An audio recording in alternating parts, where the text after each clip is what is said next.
Living Dead Girl is different from the novels of mine that have been published because it's a lot darker in tone. As far as change, it's actually pretty funny because when I first started writing, I wrote short stories, and a lot of them were very dark. So when I started writing young adult novels, all my friends were like, "You're writing young adult novels? Really?"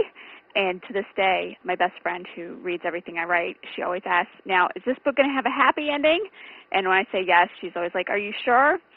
So for me, it's not significantly different in style, but it's definitely different from the books that I've had that are out and available now.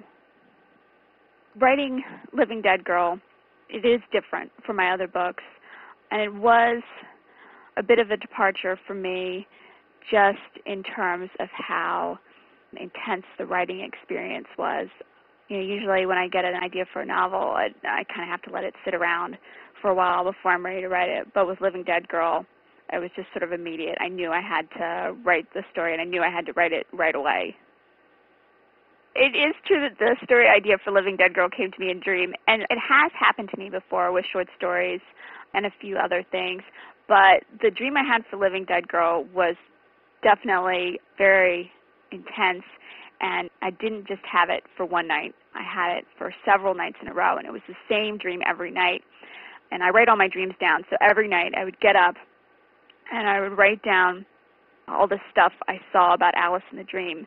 And after a couple nights, I was like, okay, you know what? I have to write this. So the final night, I had the dream.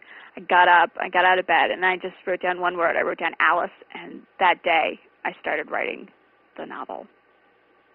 It's interesting to think about how Living Dead Girl affected me when I was writing it. A lot of people have responded very strongly to the kidnapping element of the book, but what really got to me when I was writing it was the victim blaming. There's a section in the book where Alice is watching television. She's watching a talk show, and they have, kind of, I think what's typical for talk shows, they bring on, people who have been in abusive relationships or, been abused in the past.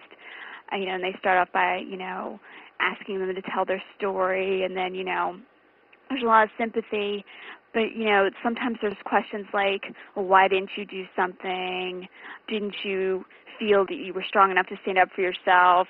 Or didn't you think about your family? Stuff like that. And it just really got me thinking about the culture of victim blaming that goes on, and that was something that really definitely affected me when I was writing. I could feel Alice's anger about that, the rage that people are just so willing to blame victims.